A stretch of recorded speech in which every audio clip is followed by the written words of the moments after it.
Clique subscribe para receber a notificação dos próximos vídeos. Saudações. Uma das barreiras com que Jesus se defrontou foi a incredulidade. Qual o problema com a incredulidade? No tempo em que vivemos, parece que a incredulidade, na generalidade, é a força do dia. Nesta reflexão, como iremos ver, a incredulidade é assunto que parece estar sempre presente. Mesmo em questões de conhecimento bíblico, o vírus da incredulidade parece ser como uma ameaça que anda por perto. No tempo de Jesus, a situação não era diferente. As pessoas conheciam os textos bíblicos, porém tinham dificuldade em conciliar o que estava escrito com o que eles viam à sua frente. Em termos da fé e do que está escrito na Palavra de Deus, quais as implicações da incredulidade? Incredulidade é não crer. Uma tradução literal da palavra incredulidade, conforme é usada na língua original nos textos do Novo Testamento, é estar em falta quanto à fé. No contexto da missão redentora de Jesus, incredulidade é não aceitar a verdade da sua mensagem. Como iremos ver, a incredulidade torna-se uma fortaleza que limita até aquele que é conhecedor das Escrituras. Em matéria da fé, a incredulidade é aquilo que impede a pessoa de ter um aproveitamento da palavra de Deus. A incredulidade é um agente limitador da fé e crescimento espiritual. A incredulidade é uma força que impede a pessoa de servir bem no reino de Deus. A incredulidade é uma barreira que pode impedir a pessoa de receber a resposta de Deus. A incredulidade perante a verdade exposta por Jesus é aquilo que leva a pessoa a limitar a sua vida ao nível do natural. Pois se a pessoa não entende a mensagem da salvação em Jesus, o seu pensamento e a sua conduta estará limitado àquilo com que a pessoa se relaciona ou apenas àquilo que a pessoa entende. A incredulidade é como um alto muro que impede que a ampla provisão de Deus, que é ofertada ao ser humano, seja vista. O acesso a esta provisão de Deus tem uma porta de entrada. Esta porta tem um nome. Chama-se Jesus. Jesus disse que Ele é a porta. Vejamos o que nos diz João 10, 9. Eu sou a porta. Se alguém entrar por mim, salvar-se-á e entrará e sairá e achará pastagens. Vejamos alguns exemplos na Bíblia relacionados com a incredulidade. A incredulidade impede a própria pessoa de receber um milagre de Deus. Lemos em Mateus 13:58 o seguinte, que Jesus não fez ali muitos milagres por causa da incredulidade deles. Na sua própria terra, Jesus não pôde fazer milagres. Por que não? Por causa da incredulidade das pessoas.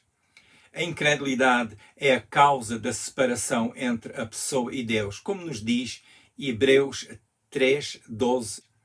Tende cuidado, irmãos, jamais aconteça haver em qualquer de vós perverso coração de incredulidade que vos afaste do Deus vivo. A Bíblia diz que o povo hebreu não pôde entrar na terra prometida por causa da sua incredulidade. Hebreus 3:9. E lemos: vemos, pois, que não puderam entrar por causa da incredulidade. A Bíblia mostra-nos que foram os seus filhos que entraram na terra prometida, mas muitos anos mais tarde. A incredulidade foi como uma força que fez com que os discípulos não acreditassem que Jesus tivesse ressuscitado. Lemos em Marcos 16, versículo 14, o seguinte.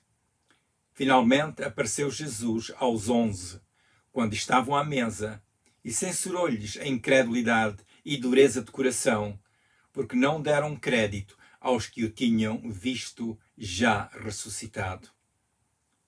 Consideremos a barreira da incredulidade de algumas das pessoas que ouviram Jesus falar. No vídeo anterior comentei sobre alguns aspectos do diálogo em João capítulo 8, referente a Jesus e alguns dos seus ouvintes. Vimos que João 8, versículo 30, diz-nos que muitos creram em Jesus. Mas houveram outros que, pela sua incredulidade, não aceitavam as palavras de Jesus. Vejamos o que está escrito em João 8, versículos 45 a 47. Mas porque vos digo a verdade, não me credes. Quem dentre vós me convence de pecado? E se vos digo a verdade, porque não credes? Quem é de Deus escuta as palavras de Deus. Por isso, vós não as escutais, porque não sois de Deus. Jesus perguntou a estas pessoas se alguém o podia convencer de pecado. A palavra pecado, no seu significado raiz, significa não ter parte em algo por ter errado quanto ao alvo. Em outras palavras, Jesus perguntou aos que o questionavam se podiam mostrar onde ele tivesse errado, fosse nos seus ensinos ou nas suas obras. Podiam eles apontar algum erro em Jesus que invalidasse o que ele estava a dizer? Se não podiam, e visto Jesus estar-lhes a dizer a verdade, porque não criam eles? Este ponto é interessante considerar, visto o versículo anterior, Jesus ter dito que o diabo era o pai destas pessoas. Há aqui um contraste entre Jesus que tinha dito que tinha sido enviado pelo Pai e que falava conforme o que o Pai lhe tinha ensinado, João 8, 28, e estas pessoas que Jesus disse que tinham ao diabo por pai, João 8, 44. Não estava na natureza destas pessoas ouvirem a verdade. Por que não? Porque eles tinham a natureza do pai deles, que era o diabo, que Jesus disse que é o pai da mentira. Jesus fez a distinção entre a verdade que ele anunciava e a mentira que tinha a sua fonte no diabo, a quem estas pessoas queriam satisfazer. Havia uma clara separação entre a fonte da verdade e a fonte da mentira. Jesus acrescentou em João 8,47 que eles não eram de Deus, estas pessoas não eram de Deus, porque não escutavam as palavras de Deus. Uma declaração bastante ousada, bastante forte da parte de Jesus, mas que também nos chama a atenção. Quem tem o coração inclinado para Deus, quem é sincero para com Deus, essa pessoa vai discernir, vai conhecer, vai saber quando as palavras de Deus estão a ser ditas. Mas quem não é, não vai fazer muita diferença e essa pessoa continuará na sua incredulidade. Pela leitura do texto bíblico, notamos que estas pessoas não estavam sem conhecimento das coisas de Deus. Pela leitura do Evangelho, vimos que Jesus falava tendo como plataforma o ensino de Moisés e dos profetas, que era a mesma plataforma de fé e conduta que os seus ouvintes tinham. Jesus falava a partir da crença que os seus ouvintes já tinham em relação a Deus e às obras feitas por Deus na sua comunidade. Esta situação apresenta-nos o dilema que tinham. Eles esperavam o Messias, porém ao falar com pessoas como o seu Messias esperado, eles não estavam a ouvir Jesus. Como Jesus disse, não estavam a escutar as palavras de Deus. João 8,47. As palavras de Deus não estavam a residir neles. Nisto vimos qual a dimensão do estrago espiritual e social que a incredulidade pode causar. O que é que dá origem à incredulidade? A incredulidade começa a surgir quando o raciocínio humano começa a dominar o campo da fé. Quando o natural ou a lógica humana domina o raciocínio da fé, aí começa a haver uma perturbação e que dá lugar à incredulidade. O raciocínio é produto humano e quando o raciocínio está inclinado para a dúvida, o seu resultado é sempre marcado pelas incertezas. A incredulidade passa então a controlar onde o sentimento de dúvida começa a tirar o lugar à fé. O outro aspecto que causa incredulidade é quando a pessoa não entende o sentido da palavra de Deus, o que é que ela poderá significar. E no caso das pessoas que dialogavam com Jesus, a sua tradição religiosa nesta altura, que tinha acumulado tanta coisa, tanta ideia, tanta doutrina, e que já não era aquela que os seus pais tinham recebido, essa tradição estava a ser uma causa de perturbação e a dar lugar à descrença em Jesus. Portanto, à incredulidade quanto ao que Jesus ensinava e o que ele fazia.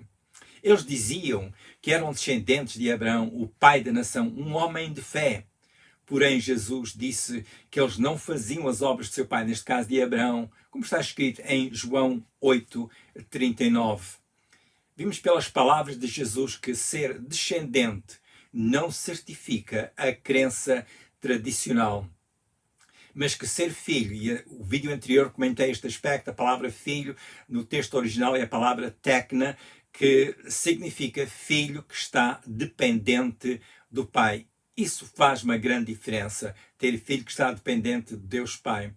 Em outras palavras, Jesus mostrou que Deus Pai não está à procura de descendentes religiosos. Há pessoas que afirmam que a sua crença é aquela que receberam seus pais, que a sua tradição é a mesma de seus pais e dão muito valor a isso. Este exemplo de João capítulo 8 mostra-nos que Deus não está à procura de descendentes religiosos. Deus quer pessoas que queiram estar dependentes dele, que sejam como filhos de Deus, dependentes de Deus, como Jesus, ele próprio, estava dependente do Pai. Que obras eram estas que Jesus referiu em relação ao patriarca Abraão? Eu creio que as obras de Abraão, às quais Jesus se referiu, foram as atividades de Abraão que ele realizou no processo de tomar posse das promessas que Deus lhe tinha dado. Estas obras incluíram também o cumprimento das instruções que Deus também lhe deu. Em outras palavras, Abraão trabalhou para que estas instruções fossem realizadas, fossem cumpridas. E há aqui algo de grande significado para nós considerarmos. Abraão fez a sua parte, ele viu a sua vida como uma carreira a ser cumprida. Para ele, a sua vida podia ser interpretada como uma missão, viver de tal forma a cumprir a missão que Deus lhe deu. Por isso, dar os passos fundamentais para possuir as promessas de Deus foi necessário a Abraão. Por que é que foi necessário ele dar aqueles passos? Para que, pela sua instrumentalidade, a terra, junto com o seu povo, já existisse quando o Messias viesse à terra. E este ponto é importante, porque Jesus disse em João capítulo 8 que Abraão viu o seu dia e se alegrou. E as pessoas não entenderam o que Jesus estava a dizer. Bem, o facto é que Abraão aceitou as promessas de Deus. Deus disse-lhe que nele todas as nações da terra seriam abençoadas. Gálatas diz-nos que Deus deu o Evangelho, ou anunciou o Evangelho primeiro a Abraão. Abraão entendeu o que Deus estava a fazer através dele e ele alegrou-se, e por isso a sua vida passou a ser ordenada mediante esta visão que Deus lhe deu. Então Jesus disse àqueles judeus: vocês realmente dizem que Abraão é vosso pai, mas vocês não fazem as obras dele. Ou seja, vocês falam muito, dizem que têm tradição, que têm crença, mas não estão a fazer o que Abraão fez. Não estão a dar os passos de fé para possuir aquilo que Deus já vos tem dado. E este é um ponto importante, porque a incredulidade nestas coisas é uma grande barreira. Devo só aqui fazer a seguinte observação quanto ao patriarca Abraão. Ele não foi justificado diante de Deus por ter feito as obras que fez. A Bíblia é bem clara neste aspecto. Ele foi justificado por Deus porque ele creu. A Bíblia diz-nos em Romanos capítulo 8, versículos 1 a 3, Gálatas 3:6, Tiago 2:23, que Abraão foi justificado porque ele creu. Este ponto é tão importante porque na Bíblia as obras devem sempre ser o resultado da fé. O que a pessoa acredita e conforme acredita, assim faz e vive. Na Bíblia, as obras nunca servem para a pessoa ganhar mérito diante de Deus ou ganhar o favor de Deus, mas são sempre o resultado de a pessoa já acreditar em Deus. A pessoa pode conhecer o Evangelho por ter decorado as lições do Evangelho e pode até fazer obras, mas se a pessoa não crê, essa pessoa não é perdoada, essa pessoa não é aceita. Porque o que Deus quer primeiro é crença, acreditar em Deus, acreditar no seu Filho, Jesus Cristo. As obras são consequência da fé. E na Bíblia, o ensino central da Bíblia sobre a graça diz-nos que nós não podemos fazer seja o que for para ganhar pontos com Deus, ou seja, ganhar mérito. Porquê? Porque Deus quer o coração da pessoa, quer a fé da pessoa. Isto é importante compreendermos, acreditar em Jesus como o enviado de Deus Pai, o nosso Salvador. Portanto, onde Deus faz a sua obra e as suas promessas têm sido feitas segundo a sua graça, não são as obras que nos vão abrir o caminho para receber as promessas de Deus ou a graça de Deus, mas só a fé.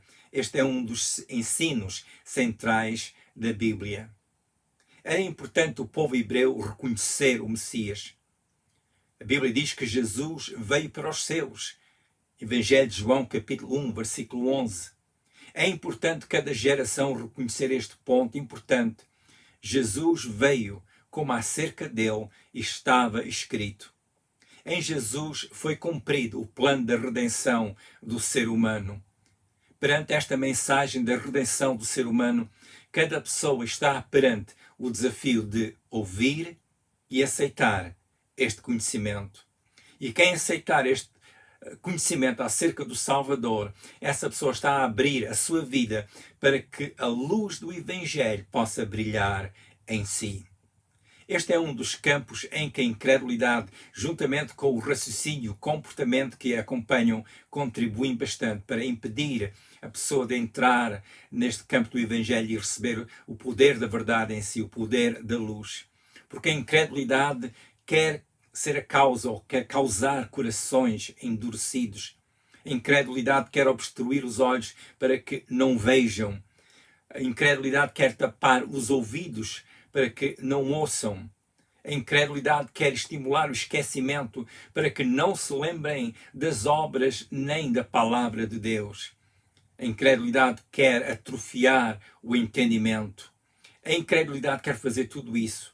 A incredulidade como força espiritual que é inspirada pelo mal quer desencorajar as pessoas de verem em Jesus o seu Salvador, de aceitarem a verdade do Evangelho.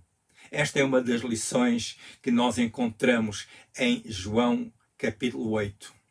Quem se dá à incredulidade é como quem não quer conhecer o plano de Deus e por isso fica como cego perante o plano de Deus. A sua visão espiritual fica atrofiada. Quando Deus fala, o incrédulo não tem a sensibilidade para ouvir nem discernir a voz de Deus ou a palavra de Deus. Esquecem-se facilmente do que já viram e ouviram em relação a Deus. Foi o que aconteceu com o povo hebreu. O plano de Deus estava à sua frente, mas eles não o entenderam. No próximo vídeo vou comentar mais sobre este assunto, sobre a incredulidade e como a vencer. Há uma batalha entre a incredulidade e a verdade. E a incredulidade é uma força que é preciso considerar e a forma de a vencer é pela fé, abraçar a verdade do Evangelho. E quem crê no Evangelho, como disse o Senhor Jesus, e conhecereis a verdade e a verdade vos libertará. Quem conhece esta verdade do Evangelho, conhece a libertação. Façamos aqui uma breve revisão do que já consideramos. Jesus deu evidência, mediante os seus ensinos e as suas obras, que ele era o Messias, o enviado de Deus Pai. E como o enviado de Deus, Jesus falava a verdade. Alguns creram, mas outros mantinham a sua incredulidade. Estas pessoas tinham algum conhecimento das Escrituras, porém, dado o seu estado, eles não estavam a ver a realidade que estava perante si. Esta situação continua nos nossos dias. A Bíblia continua a ser um dos livros mais lidos e por isso compreendemos que as pessoas, pelo menos num aspecto geral, já têm alguma informação. O problema está, ou o desafio está, no que fazer com as Escrituras. Como é que as aceitam? onde a palavra de Deus é aceite como a verdade que o ser humano necessita, aí há a libertação, como Jesus explicou em João capítulo 8, versículos 32, depois ele disse ainda em versículo 36, e vamos ler estes dois versículos. E conhecereis a verdade, e a verdade vos libertará. Se, pois, o Filho vos libertar, verdadeiramente sereis livres. É correto a pessoa sincera fazer as suas inquirições. É bom querer saber para depois usar esse conhecimento para alcançar o fim que nos é prometido em Jesus. Fazer perguntas é bom, mas em termos de fé, não é bom fazer perguntas para depois tentar deitar abaixo a fé que nos é apresentada pela verdade exposta por Jesus no seu Evangelho. Eu encorajo a cada pessoa a considerar os ensinos de Jesus. Não deixe que a sua tradição religiosa seja a lente com que examina as Escrituras. Não deixe que sejam os seus sentimentos a predeterminar qual a sua resposta. Não deixe que sejam outras vozes a dizer o que fazer ou deixar de fazer quanto à fé. Antes, vá ao Evangelho e leia. Considere o que Jesus ensinou e o que ele fez pelo ser humano ao morrer na cruz. Também fale com Deus acerca da sua fome espiritual. Diga a Deus quanto deseja conhecer, conforme a Bíblia nos encoraja. A Bíblia encoraja-nos a conhecer Deus. Diga a Jesus quanto deseja conhecer, a Ele que deu a sua vida por nós na cruz do Calvário para nos salvar. Todos os dias fale com Deus, sempre em nome de Jesus, porque a Bíblia é bem clara ao dizer que Jesus é o único mediador entre Deus e os homens. Foi Jesus que morreu na cruz, para Ele ser então o caminho para cada um de nós até junto do Pai. Logo que possa, frequente uma igreja que realmente ensina o Evangelho, que ensina a verdade do Evangelho e que ajuda a vencer a incredulidade. Clique subscribe no fundo desta imagem, deste vídeo, para receber a notificação do próximo vídeo. Será bom para si ouvir mais da palavra de Deus. Eu creio que nós vamos ouvir coisas bastante importantes e que nos ajudarão nesta época que estamos a viver. Como vencer a incredulidade. Há uma batalha entre a incredulidade e a verdade. E cada pessoa está no meio dessa batalha. E a vitória, seja da incredulidade ou da verdade, depende da pessoa. Se a pessoa aceitar a verdade tem lugar na sua vida e começa a trabalhar e a fazer a obra de libertação. Mas se for a incredulidade a ganhar essa batalha, as dúvidas aumentarão e o caso ou o que se causará é o afastamento de Deus, como diz a Bíblia em Hebreus capítulo 3, que já fiz referência. Continue orando por si, para que as bênçãos de Deus estejam sobre a sua vida. Se quiser ver os vídeos anteriores, vá ao YouTube, ao canal com o meu nome, Manny Bassett.